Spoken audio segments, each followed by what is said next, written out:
everybody for joining us for the Ohio Valley Chapter of URISA's monthly Lunch and Learn. Today we are graced with Jamie Christensen. He's going to discuss the lessons he has learned during 30 years of careers, missteps, zigzags, and serendipity.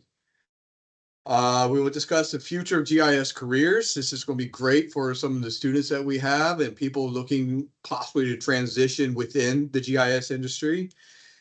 And why you're still going to be explaining GIS to everybody. I hate it on a personal anecdote that we're more than making maps, but at the end of the day, we make maps. I hate that, but that's what it is. And I'm sure Jamie has a lot more insight into this. In case anybody isn't following him on LinkedIn, he is the GIS Homer Simpson guy. If you've ever seen that, definitely follow him. Great posts. I love it. With that, I shall turn it over to Mr. Jamie Christensen. Thanks, Joe. Appreciate it. So, I'm not here to plug anything or make any sales, just going to talk about where I've been, where I think GIS is headed, and maybe some things I've learned along the way. But I appreciate everybody being here for this, and for the folks I know in the audience, thank you for joining in. I'll just sort of start, as Joe said, I'm got this persona on LinkedIn. I'll talk about it a little bit more, but it's been fun to get to meet lots of folks and hear from people about what their experiences are in GIS. Been doing it for a little over 30 years now. And so what I try to do on LinkedIn is just be relatable and show folks some of the fun stuff that we get to do, and also just not take ourselves too seriously. This one I like because, I do have strong opinions about things, and I do believe that vector is where we go. I love it. Love vector data. Raster data is cool, but it's just there to make vector data. So that's how I feel about that. Vector is greater than raster. We'll kick it off with that. Feel free in the comments to violently disagree with me as I put out my takes on stuff here. So, for me, it's like I started 30 years ago, like, why did I choose GIS? And I think a lot of you have different reasons, but I had one main reason, and it was the tip of the nerd spear. Like, if you were looking for one of the nerdiest things to do as a career choice, like, I don't know that you could go much further than GIS in terms of nerdiness. It's just like the perfect culmination of nerdy things. And like, why is that so appealing to me as a nerd? Well, I mean, number one, it's like, I can get dressed up at conferences. Here, is the Esri UC, and like goes right before Comic-Con. And I'm serious to say that like I've seen people dressing up at the Esri UC. You've probably seen them too. If you've been to the user conference, and like it is a normal thing to put on your superhero costume. We're probably not as nerdified as Comic-Con folks are once they get down, to their level, but pretty close. And for me, it's like, because first and foremost, and this is where I started, like most nerd activities start at universities as research tools. Like this is where a lot of this stuff happens. And that's where my career started. I actually had an opportunity to I was working in actually a microbiology lab at Duke University, cleaning out pipettes and like making, the stuff that they would put in Petri dishes. It was like very menial work, washing dishes. But it was awesome because I got a Duke ID, which got me into the computer lab. And this was in 1991. And I was like, went into this computer lab because I loved computers, loved computer games, loved everything computer related. And went to this computer lab, and everyone in there was using this like software that had mapping on it. And it was this early version of GIS called GRASS. So it was like one of the first versions of GIS. And I was immediately just like completely smitten with this thing because, and I'll talk about it later, like why I love maps. It's like, wait, you can make maps on a computer? This is amazing. And for me, like nerd stuff typically starts in universities, right? So like that's where the internet started. That's where lots of our games started. That's where I learned to play Tetris, was in a university lab. So like I think that's one thing there.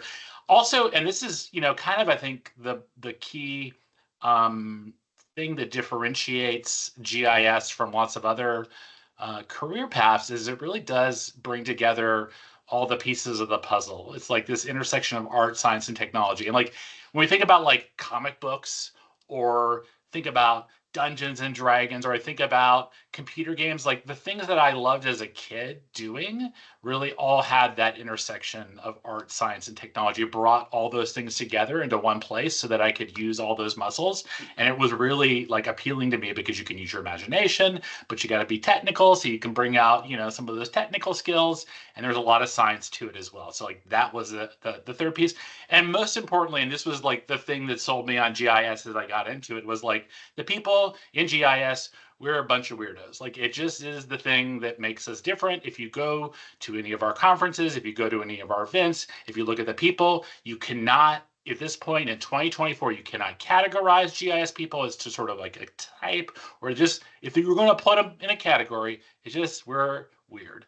And I am a huge, and I'll talk about this fan later, super underrated, this idea of being weird. Like we just, in our society, do not talk enough about the importance of weirdness in human nature and human beings. Like that's just like one of our superpowers as human beings is being weird. And I'll talk about it more in a minute. So then like let's talk about like then, okay, so I did this research stuff. I was like in a lab and went off and did some random stuff in environmental work. But really my first job in GIS was at this place called the Medewan National Tallgrass Prairie. So it's kind of a mouthful, but like basically this is a spot about an hour south of Chicago. So if you know where Joliet, Illinois is, which is famous because of the Blues Brothers and the prison, but also there was this 20,000 acre Army TNT depot there. So like this is where they made the TNT, the stuff that went kablooey in World War II, this giant depot. And they need a lot of land because you don't want, if like one of the bunkers has a problem, you don't want anyone living nearby because it could be bad news. So they needed a lot of land. But, you know, we won the war. And in the early 90s, this TNT depot was 20,000 acres, probably 2,000 acres of it was a Superfund site. So it was like highly contaminated, you know, soil, lots of issues. But the other 18,000 acres was the last remaining, you know, sort of untouched large piece of tall grass native prairie in Illinois. So there's sort of this amazing opportunity because, again, no one's going to plow up the soil when you got a TNT depot nearby. And so you get a lot of tall grass prairie that was native. And prairie, as many of you might know, is like when you've got native prairie, it's like having old growth forest. It can, you know, grow for hundreds and hundreds of years underground and just very complex ecosystem associated with tall grass prairie. Long story short, I had this opportunity with the USDA Forest Service. They took over the property. The Army handed it over to the Forest Service and said, hey, you can have the property, but you got to clean it up and you got to figure out what you're going to do with it. And so my first job coming out of college, real job in GIS, was working as a GIS specialist for the Medewan National Tallgrass Prairie. And it was like the most amazing starting point for my career. Number one, I was the only GIS person there. So like I had to figure it out on my own. So I wasn't like, there wasn't like a big team. There was a team of 12 of us working in this little converted farmhouse in the middle of nowhere. And basically I got, you know, dropped in there coming out of, you know, Virginia and was told, hey, got to figure out this GIS thing. Here's a bunch of data. Here's a bunch of aerial photos that we flow, like figure out what we're going to do. And really learned three key insights coming out of that. Like things that like really were formative for me in my career that we were able to accomplish in the time that I was there. And it was really important, I think, in terms of GIS. Number one, like, and this is something we as GIS people kind of know inherently, but it really, I think, is worth saying again and again, is like where location is the thing that brings us together and the thing that also tears us apart, right? So where things are really does matter in the relationships we have with each other, with our communities, with the world that we live in. And so in this situation where we had this 20,000 acre TNT depot and an open slate for what we did, right? Like we could do anything with it. And we brought together all the community members, which is abundantly clear very quickly that everybody had different opinions. A lot of folks were like, hey, I want to do hunting and camping and hiking. Folks were like, nope, don't touch it. Make it all prairie. Other folks were like, let's turn it into a massive residential development and we can make Joliet into this big, you know, lots of different opinions. And it was all about where that was going to happen. And for us as a team at Medewan, it was really fun to use the GIS to help us like tease out like where are the places where people agree, where are the places where people disagree, where are the places where we can really focus. And I think that's one of the most powerful things about GIS is that it kind of clears the stage away so that you can know, like, okay, we agree on 90% of the things here, but here's the 10% where we disagree. And that's what happened in Medewan is like, we have pretty broad consensus that like over here, it's a super fun site. We're going to do cleanup. Over here, this is very, very important Dolomite, tallgrass prairie. We're going to maintain that. And we really were left with probably 1,000 or 2,000 acres of land that we really didn't know what to do with. And it allowed for us to have clarity, like where do we really need to focus our discussions? So we can really then get down to business. And the final piece, and this was like the thing that I think was the most compelling part of the work there, and all of my work, and for many of you, I'm sure it's true, is that it's like GIS is a decision-making tool, and people talk about it that way, like, oh, it helps us make decisions, and we can use it to, run tools but really, it's a catalyst for teams, is the way I think about it. Like, it gives you the things that you need to make your teams work. So we at Medewan had this group of like 12, 15 folks, and GIS was the catalyst for the teams. It was like the thing that gave everybody the sort of charge to go forward. Like, where were we going to go next? What were we going to do next? How were we going to do it? What was the order of operations? Like, if we're doing controlled burns, which we're doing in, a place like that, how are you going to do them? Where are you going to do them? What's the safest route? What's the way you're going to put people in place? It's really a catalyst to get everyone around the table and making decisions. So it wasn't so much that like GIS is the decision-making tool. It's really just catalyzes people to talk about and come to those decisions, which I think is just like super powerful. So my work at Medewan, short time there, but it was really, really formative for me as a young person coming into the field and having that opportunity to learn about like, why does GIS matter? Like, what's important about GIS? So then like looking at like what does it look like then for folks who are coming into GIS? Like if you think about what happened with me there and then what I've done since then, I think the thing that I'll tell people the most is like, this is not a field where if you want to sort of put your head down and do one thing for the next 30 years in your career, if that's what you're looking for, right? If you're like, hey, I want to get in and really be focused on a particular thing in a particular area, I really wouldn't recommend GIS is the place to be, because this is a place where you're going to, and this is going to be absolutely more true than ever over the next 20 years, where I hope you like to take off and on a bunch of hats. Like you just need to be ready to be wearing lots of hats. And I would put those into roughly 4 areas. And I can say that for many people coming into the work, you might even sort of take your career trajectory and think about it in the context of these 4 hats that you get to wear. And each one is sort of like a concentric ring that gets bigger and bigger as you move out. And some of that like starts with software and code. And when I say code and software, I mean like, okay, let's learn about ArcGIS, right? Let's learn how to make a story map. Like, let's learn how to use Pro. Let's learn how to use QGIS. Like, let's learn the software. And the software really is about like more than button smashing. It's about what are the, methodologies? What are the tools? What are the techniques? What are the things that we sort of fundamentally understand about how GIS works? Because GIS is, spatial is special in certain ways, and that there are ways of doing business that are unique in our field, and getting in and just learning the software and probably learning a little bit of coding as you go along. And I'll talk about that in a minute. Super helpful place to start is like in the software stack. And that, I think thankfully is where most folks kick off. Like if you're a university and you're taking an intro to GIS class, like you're going to be working in the code, in the software. And that's sort of where you start. I'd say the next place then is in data, sort of next hat that folks put on. And this is more than just like using the software to interrogate the data. This is really understanding like, how was the data created? Who created it? What's the systems of record behind it? How is it organized? What are the limitations of the data? What's the history of the data? Like, what happened to make this data what it is?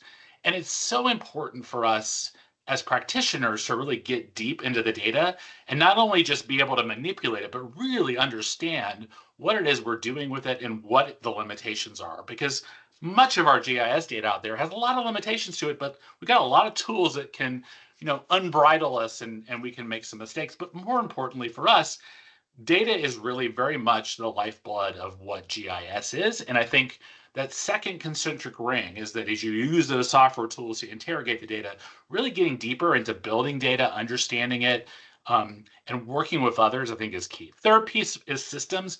And when I think about systems, I'm really thinking about the other stuff that GIS touches, which, by the way, as we know, is everything. So GIS really is a integrating technology, like that's the power of it. And so I think as practitioners, and this is where those hats really can be a lot of switcheroos, where like you're going from that bowler hat to the beanie to the like, when you start to understand their systems, you're starting to have empathy for other folks who are doing other things in other industries. So like when I think about other systems, it could be, working with data that is in a wildly different place, no spatial information associated with it.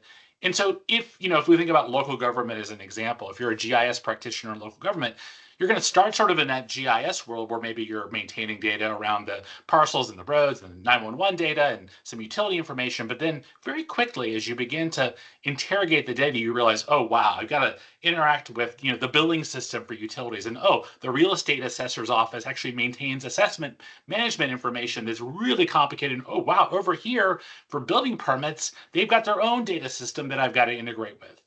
And the key, sort of insight with the systems is, again, empathy and recognizing they weren't built for you. They're built for their own use cases. They're built for those users. But you, as a GIS practitioner, have an obligation to meet them where they're at, learn about what their needs are, and then use GIS as a way to sort of bridge those different pieces so that billing can talk to the assessment, that can talk to the permitting. And so that is a real big superpower as we get that concentric ring out. And then obviously the fourth piece, and this is the people piece, is like strategy. And many of you who have been in the work for many years and know this, deeply, this is the funnest, most rewarding, but also most challenging piece, which is like, where do we see things in the future? How do I influence decision makers in my organization on how they build those systems, how they build the data, what the software we use, and most importantly, how we work together to have that catalyst, which is GIS, really be the thing that brings us together. So these four sort of hats, like that are interchangeable as you move along, I think are really key. And if you don't like to wear lots of hats, I'll just say you might take a moment and think about other career choices, because GIS is a place where if you want to be successful, you really got to be willing to do lots of switcheroos. And I've seen many people just thrive in this industry who are willing to just move around and think about different things in different ways. So that's, I think, a real fun part of it. I do want to shift, and I'll come back to this in a minute because it's sort of the topic du jour is AI. And we hear about geo AI, which is like been around for a bit, but is look, I love it. I love, for a while, data science was the way we sort of described some of the geo AI stuff. And, before that, it was like, basically geoprocessing was the way we described it. AI sounds good to me too. I always say that, for me, like a lot of this is just GIS folks, because we are kind of weird. We're not super great at like marketing ourselves. So I'm glad we have geo AI, because again, it goes back to like, what do I describe to people what I do if I go, to a bar and I'm meeting somebody? Like, if I tell them I do GIS, like that's probably the end of the conversation. But if I do like geo artificial intelligence, that sounds really cool. And maybe I'll have more than a 30-second conversation with the person. So I think AI is going to have a big impact. What I want to say here, though, is like, let's just admit the thing that is there, which is like, this is in some ways how many of us, myself included, feel about some of the technology over time, including AI. It's like Office Space version 10, where I just want to go out, take the printer out back, and just do a job on it. And I think a lot of that has to do with the fact that we as humans are expected, and this is no different with AI, to take a blinking cursor and figure out, what do we do with this thing? And I think that's the biggest challenge with AI is like, literally, it's a chat bot right now, and it just comes to you with it says, what do you want to do? And I'm like, I don't know. Can you help me? It's tough. So I'll just give you sort of 3 tidbits, because I've been using AI a lot. Obviously, with some of the image generation here, that is happening in AI, but I use it all the time in my work, and I know many of you do as well. But here's some 3 sort of tips I would put out there for folks on AI. Number 1, when I say invite AI to the table, I really mean it. I mean, like, when you're doing your work, be intentional about having AI be part of that work. So, for instance, my start screen when I come in is not like if I open up Chrome, it does not go to Google. It goes to ChatGPT. Like that's my start. That's like where I start my day. And that's intentional because it's a way of saying, look, in the past, I would try to get my answers from Google. I need to start getting them from other places. And then I have that screen up and running all day long. And I invite ChatGPT to the conversation all day long. And there are places where, look, it fails miserably, and there are other places where it gives me remarkable results. But it's really important to just like bring AI into your work every day and be very intentional about that. And by that I mean really just be like it's going to be there side by side with me all the time. And I found that has been an unlock for me because it's like forced me to really think about, oh wait, when I'm doing this thing, probably could use, oh, I didn't think about using it in this particular way. And it's not as much about efficiency as it is about a future state of the way we work with it, which I'll talk about in a minute. And then, I mean, and then this is just critical, and this is why I'm super optimistic about AI, and I think everyone really should be, is that you know it's an amplifier for our own human capabilities. And so you want to be the human in the loop. And what I mean by that is like, look, you're using these tools, they're not going to give you the answer. You have to work hard to get to the thing that you want. It amplifies. And sometimes it does that screechy thing with microphones where it's like, it's like really loud and obnoxious, but it really is a tool that requires us to be in the loop and to be engaged. And really that means like, don't expect that the AI is going to give you the answer the first time or the 5th time. You know, if I'm generating one of these images, like one of these Hummer images, it can take 30, 40 attempts to get the one I want after a bunch of iterations. So I'm not like just going to some tool and going like maybe a, Homer Simpson image of a guy with a baseball bat and a printer. Like that is not how this works. So that may take 25, 30 attempts to get this look and feel that I'm looking for. So I'm making myself be part of the loop to get the outcome. And it's about, again, what's the empathy there? I want to look a certain way. I want it to feel a certain way. I want to have that aesthetic. And I, as a human, know what that looks like. The AI doesn't. And then this is the most important thing, because when I first started using ChatGPT and these other tools, I was like, it's cool, but it's kind of a parlor trick. I don't, it's neat, but I'm not sure what the value is. And the mistake I made there was like, I was assuming this is it, right? Like this is where it's going to be. And like, okay, not so great. Let me just dismiss it. I think a better way, and what I've learned as I move along and actually use more and more tools and they progress, is like, I am assuming that this is the worst AI that I'm ever going to use, that it's only going to get better, which means that I'm willing to invest now in some foot faults and some annoyances now to get the value later on, because I'm expecting in 5 years it'll be 10 times better. And I want to be at the table now so that in 5 years I really can use these tools to their fullest. And it just keeps us out of that mode where we're like just dismissive when it doesn't give us what we want and we just sort of move on to the next thing. Assume it's the worst thing you got, keep iterating. And again, GIS people, we're so well suited for this. Think about the tools we've had to use over the last 30 years, like the absolute horror of some of the software that we've had to work with. We are some of the best people in the world to be working with GIS or with AI, because we've had to use GIS tools that, like, guys, it's gotten a lot better over the last 30 years. And for those of you who have been around, you know that. And so I think AI will be the same way. So like, let's just talk about like briefly what I think the next 30 years will look like. And then I'll talk about careers, and then we'll open up for any questions, feedback, heckling. Feel free to heckle. I'm there for that all day long. So, first and foremost, I think that everything old is going to be new again. And by that, I mean, and we see this in technology, but particularly as we see the confluence of sensors and AI and all these new technologies, that like the way we used to do things actually will probably be the way we do things in the future more so than ever. And like scripting is an example of that, because AI is so great at doing scripting because it gives you this sort of bite-sized chunks. It can build software and sort of reusable or non-reusable components. And I started using Arc macro language, which was like the precursor to Avenue, which was the precursor to VBScript, which is the precursor to Python, which is the precursor. Like AML was like the stuff that was from the early 80s. But honestly, with AI, like AML and those type of tools, and you're seeing it with Arcade, which is sort of Esri's new scripting language, that is really well suited for AI because it's a great tool set to just be generating scripts with AI as your co-pilot. I think the same is going to be true for us getting back in the field.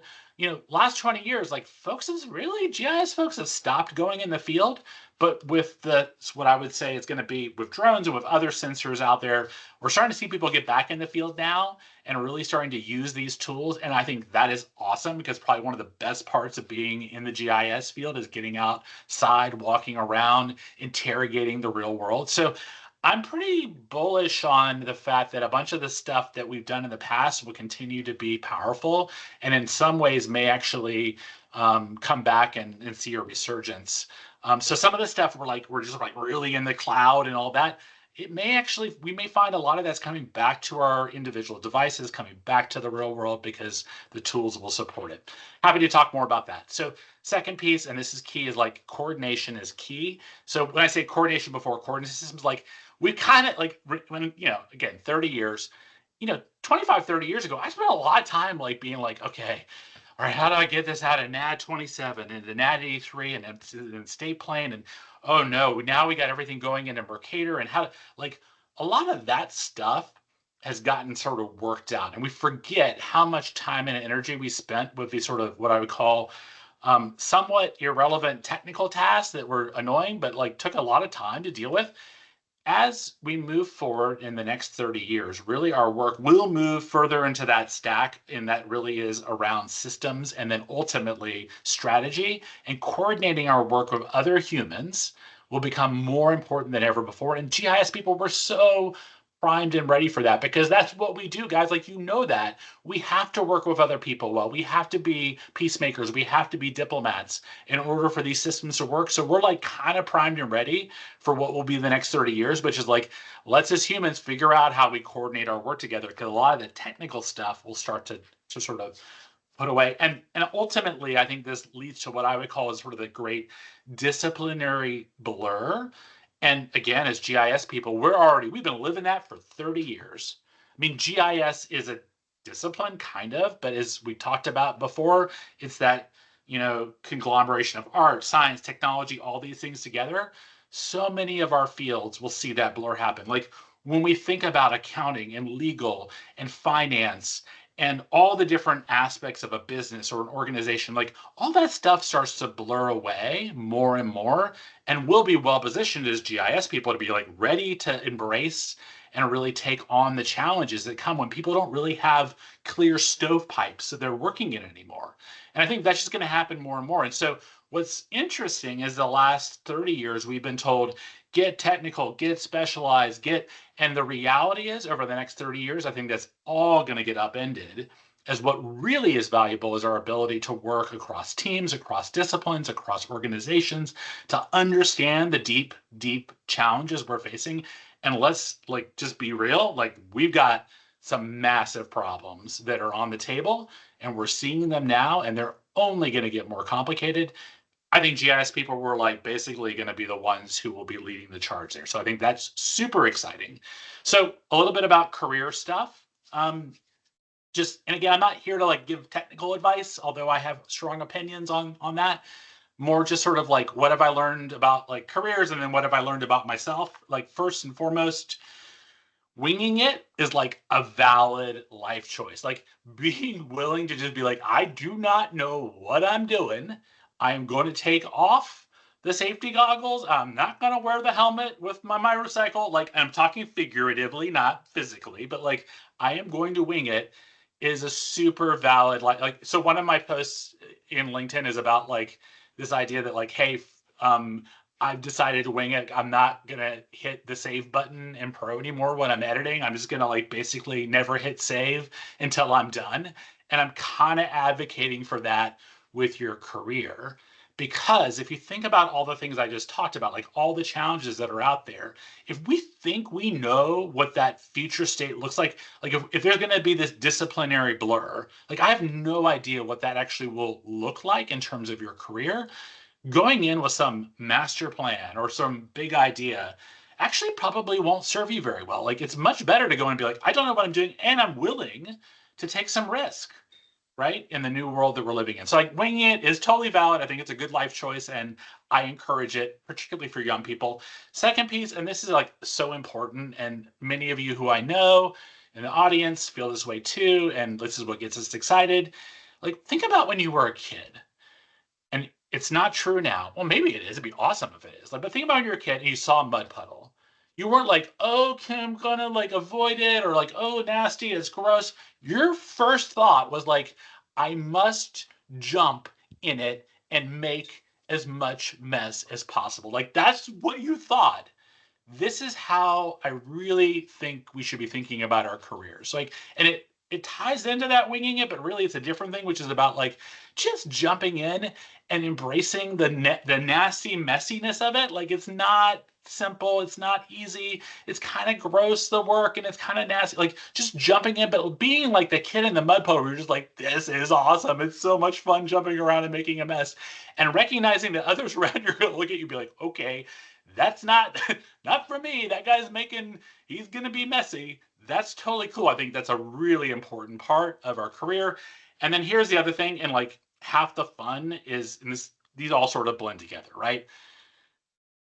Look, when your GPS like recalculates your route, like you could be like, oh man, like this sucks. I'm now late by 10 minutes. And it's like half the fun of this work is when like you realize all the stuff you did was wrong and now you got to redo it, or you got to backtrack 10 minutes, or you're slowed down because like half the fun is just being like, I am here for this journey.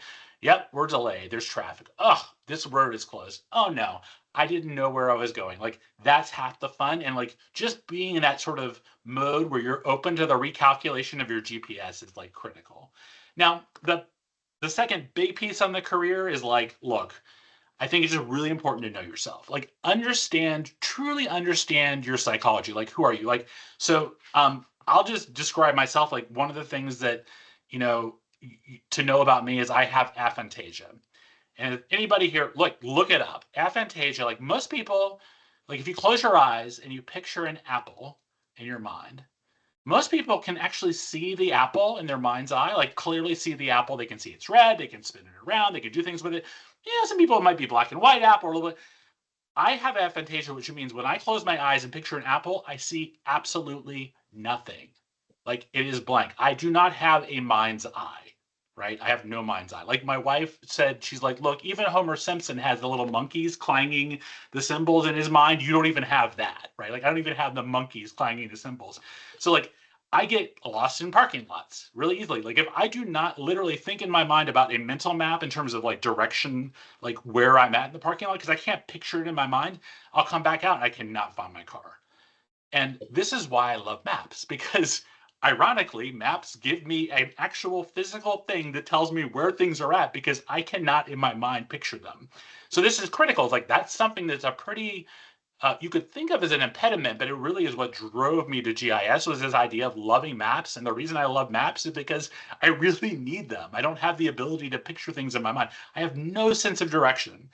So the three things that I've learned about myself, maybe they apply to you, maybe they don't, but some of it has to do with this aphantasia. Is like one of the powers that I have with the aphantasia, because I don't have a mental image of things, is I am very willing to let things go, right? Like if something doesn't work, I am willing to literally hit the F5 key to refresh, meaning I will throw away weeks of work or go in a completely different direction because like I don't have a mental image memory of it that's like holding me back. So one of my things is like I know that I am somebody who's willing to very, very quickly on a dime change direction. And so I've taken that approach in my career. I'm an entrepreneur and I do that by choice because it gives me that space to do those pivots. So like I know that about myself. I'm somebody who needs that and I thrive off of it. And it's a superpower. Like I can't see anything in my brain, so there we go. I can just move on to the next thing. And second, super important for me. I think it's important for most people, but particularly for me because of like the aphantasia thing is like, I like novelty. Like, again, I'm not a person who likes nostalgia because I'm not thinking back to the thing before. So, and when I think about novelty, I would really encourage us because it really is something I think in our careers, but also in life that is in our society really pushes nostalgia. And when I think about that, it's like nostalgia being like, well, if you go out to eat, do you go to a place that's like you always, it's like this chain restaurant, or do you go to like the local spot that's like different and you never tried it and maybe it's not going to be that good, or maybe it could be awesome? Or like when you listen to music, like, yeah, listen to the classic rock. I love classic rock, but like listen to new music that's coming out. There's things that are sort of pushing the envelope. When you think about art, like what do you think? And when you think about work, like what's novelty look like in GIS? It's like taking AI and being like, oh, here's this new thing. I'm going to try it. And the beauty of that is that obviously it pushes you forward, you know, in your career, but I also think it slows down time. And that's the thing that we don't have any more of. And so as humans, like if you want to slow down time, do things differently. Your mind moves slower, the world goes by slower, and time doesn't speed up. I think one of the challenges as I get older, time speeds up in part because you start to do the things the same way every time. Third piece, weird wins. Super important. Can't tell you enough. Like for me with my kids, I got 4 kids.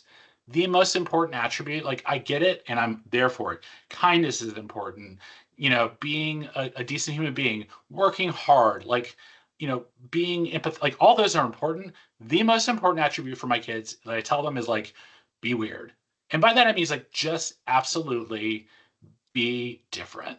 Do not let the world tell you who you are or how to be, and really think about how that comes to the world. So by being weird, it's like taking that novelty, taking that new thing, and just letting your freak flag fly, like where you just do not care what people think, in the sense of like, you know that it's fun for you, you know you enjoy it, and you can expect some small group of people might too.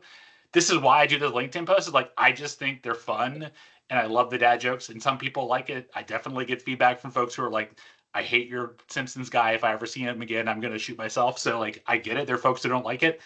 It doesn't matter. Like it's a little bit weird, a little bit off, but I enjoy it. That I think is really important in our career too. It's just being our authentic selves and just giving ourselves permission in whatever way that means for us to be weird. So I'm going to end with, you know, my top 5 things that I wish I knew. Some of you have seen this. Here's what I wish I knew when I started this career, when I just dived headfirst into GIS. Number 1, first thing I knew, you know, which I knew is that like explaining what you do to your family and friends is a Sisyphean task. Like it is impossible. You like, okay, you can tell them you're doing you know, Google Maps on steroids. That's typically what I'll say is like Google Maps on steroids. People just glaze over. The reality is once they know that you're the GIS person, you're the map making person, like that is going to be who you are and it's never going to change. My mom is never going to understand what I do and it's just the reality. So I wish I knew that because it would just be a lot easier and I just sort of give up when I'm at dinner parties or home for Thanksgiving.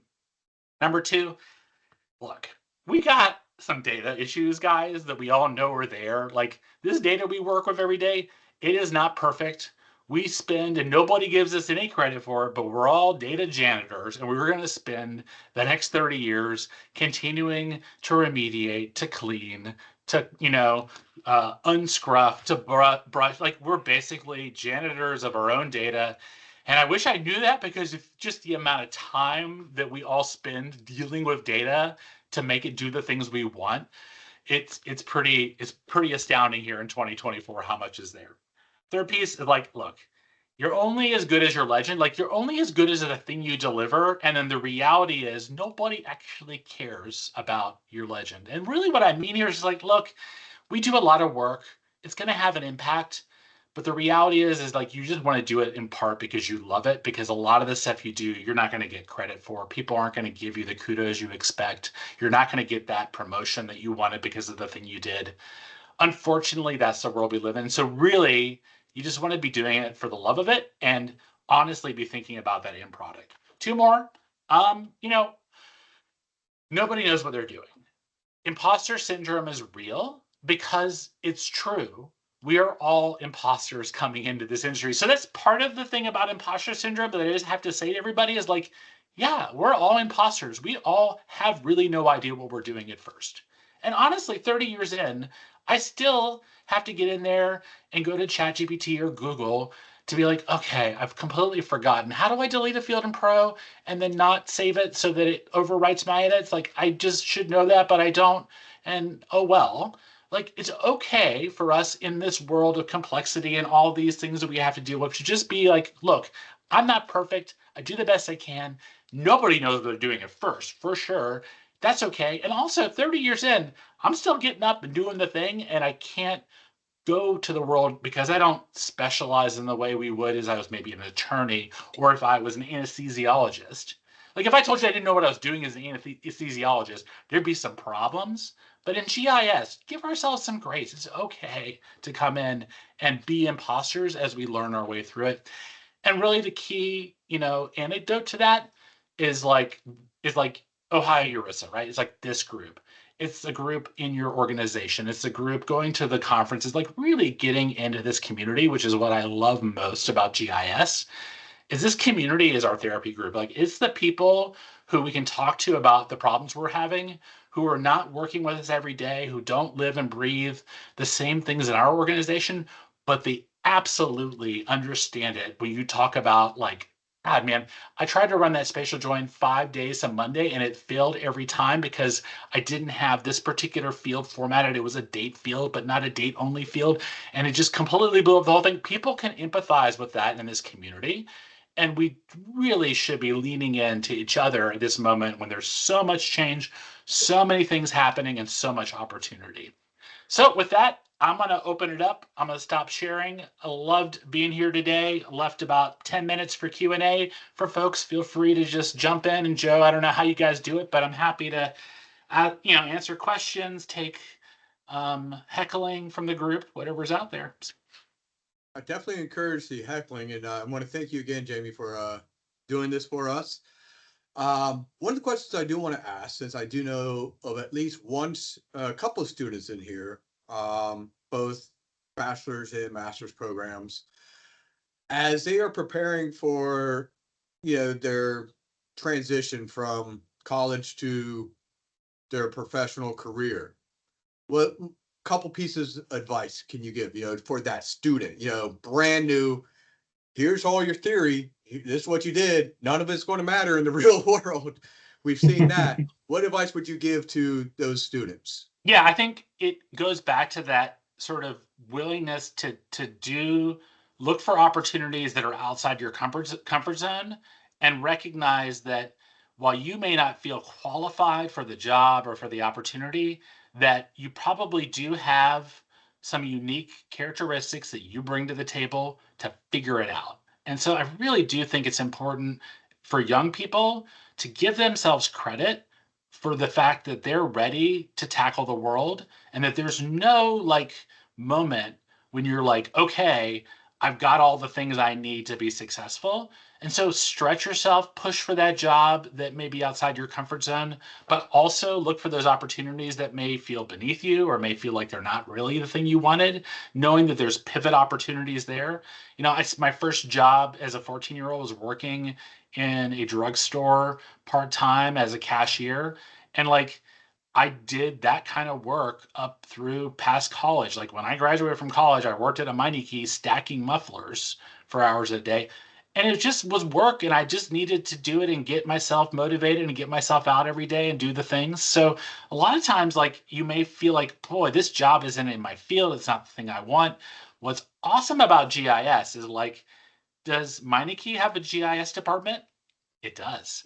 Does that drugstore use spatial analytics to do the work that they do today? Absolutely. CVS, one of the largest drugstores, and then they have a full GIS department for all their, like, in GIS, there is that job in every organization that we work in. And even if you aren't doing it, you can be thinking about the applications that are there. So again, push yourself on the front side, but also be willing to take the stuff that maybe it's not beneath you, but it's not what you wanted. And then finally, look for mentors. That's the last thing I'll say. Is like, you got to find the people there who are going to help you move to that next level. And that's asking. That's saying, hey, Joe, I don't know you real well, but I love the things that you're doing here of Urissa. Can I get 30 minutes of your time just to, find out what your career's been like, what things you're doing? And I talk to students a lot. And this is the thing that I will tell the students here is a superpower you have is asking for that meeting. I'll go meet with a group of students, 20 students, and I'll do this sort of pitch to them. And at the end, and I'll say this to everybody here, my DMs are open. I will answer anybody who writes me a DM, be it on LinkedIn or an email. If you want to have a call, let's do it. Almost no one takes me up on it. And it's one of the things that as a student, it's just like, if you just did that thing and said, can I have the meeting? You're already ahead of 95% of the students out there. So take that. It's risky. It's scary. You might get rejected. You might get a ghost back. But for so many of us out there, we're eager to talk to folks who are starting their career. And so just ask for that meeting and get that mentorship opportunity going. So question from Tad on how to democratize GIS. Is it okay, Joe, if I just read the ones off of the Absolutely. chat there? Cool. Over the past 5 to 7 years, impact or not impact the next 30 years of GIS? Yeah, it's a really interesting question. I am really, so Thad, thanks for that. I don't know, because on the one hand, you can see how sort of the behaviors that are out there where we're able to use these platforms to do community data collection, community mapping, to be sharing the story of GIS out there with folks. And I do think that it can have a huge positive impact. My worry, though, as data becomes more consolidated, and we see this more and more, as more of the platforms, and Esri is one of the platforms, but others like Google, Meta, Amazon, Microsoft, is they sort of hoover up more of the data, and AI will incentivize this where they want to own the data. They'll want to create a walled garden.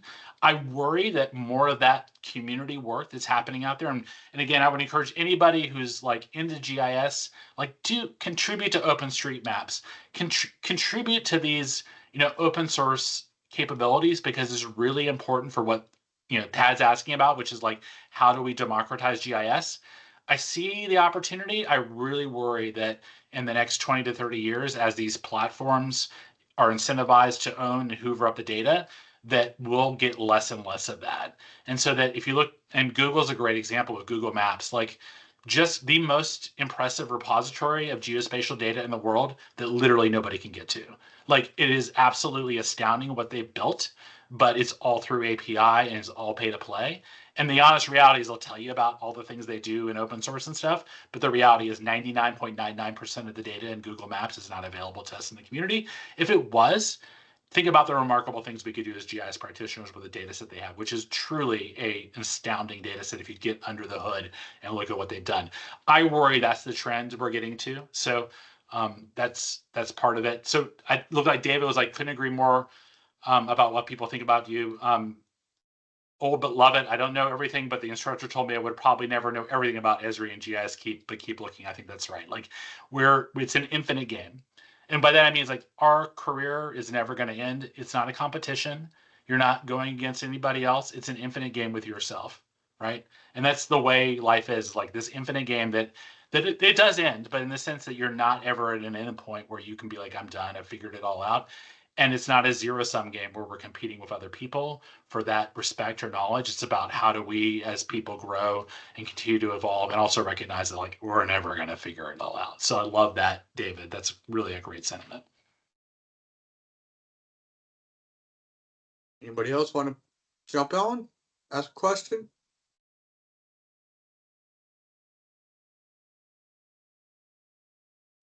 I don't say anything.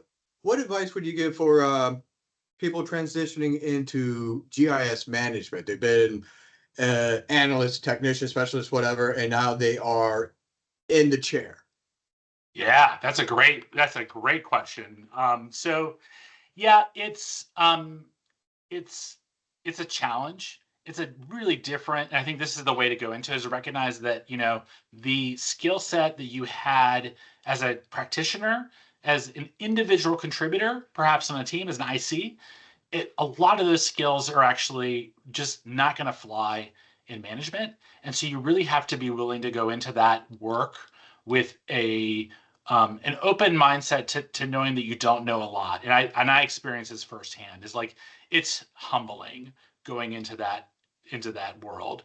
And there again is an opportunity to look for folks not in the GIS space, but to look for that mentor or mentors who have done it and have taken you on the leadership journey. I think organizations like URISA, for example, the leadership work that you're in terms of training and opportunities to learn about, like that's really key and taking advantage of those. So going to those conferences and attending those sessions, getting that leadership training, understanding, like I think going to Joe to your next thing next month, there'll be some really good lessons learned on as managers in the space, as leaders in the space, what are the things that we have to do. But I do see that as a friction / breaking point in GIS right now, and it's true in many fields, but particularly in GIS, where lots of folks are asked because of the work they do across disciplines to level up, and it's a place where we don't get the skills that we need to do that, and it's on the job. And so I think that in part, going into that work, knowing that you don't necessarily bring the skills, and I certainly didn't. And what I wish I had done when I was first a manager that I didn't do was spend the first 3 months of my job keeping my mouth shut and just listening. So like hearing what it is that people are really talking about. And then what ties to that, I think, second is not trying to make any big decisions or big changes immediately without understanding the sort of second and third order impacts. Because typically you have an opinion when you come into management about the way things are going to be and they should be, and why it's all messed up and the way you're going to make changes. And what you learn very quickly is that may be true, but the reason why those things haven't happened yet, there's probably good reasons, and it doesn't mean you shouldn't change them, but it does mean you probably need to get a bunch of folks around the table and get consensus around it. So it's a great question, Joe. It's really, really, really tough to do. Question ES335. Yeah, it's a Gibson knockoff. So my dad in his retirement became a luthier, and that's been awesome for me as a guitar player because he probably makes a guitar every 3 months. My mom, he's got like 30 guitars, and my mom doesn't want them. And so every time I go visit, I get to pick a new guitar to bring home. So now I've got like 15 guitars, and my wife is sick of them. So as you see me over time, you'll see I've got a whole bunch back here, but it's a great little Gibson knockoff. Super fun to play if you've ever played a Gibson. And music, again, as somebody who doesn't have a mind's eye, like music's a great thing for me because I don't need to picture anything in my mind to do well with it. So great on Thad for the URISA Leadership Academy link. That's awesome. Encourage folks to look at that. Well, as we're wrapping up here, and I don't see anything else or anybody else raising their hand, if you would just like to leave us a serious note and some of your irreverent humor to end the day.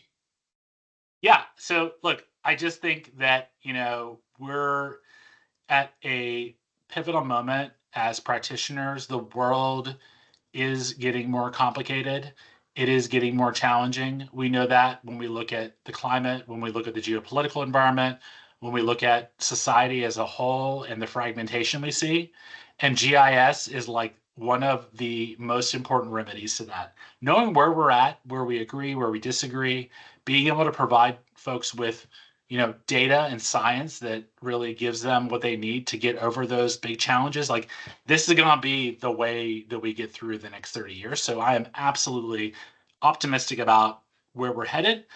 I also think that GIS people, we sometimes take ourselves a little bit too seriously. And like the reality is that we're all just making maps, like you said, Joe, at the end of the day. And so like, let's not get ourselves too big for our britches, and let's recognize that some of the stuff that, we do probably is a little crazy and a little silly.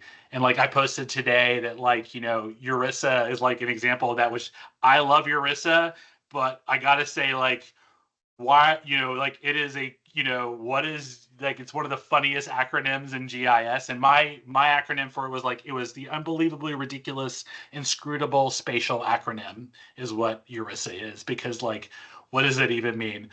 Love URISA, love this group, really appreciate the opportunity to be here, Joe. So thank you.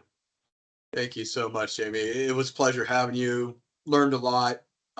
Look forward to more of your humor on LinkedIn. Thanks. If you wouldn't mind just dropping in the chat, like your email, your LinkedIn, so people can find you that much easier.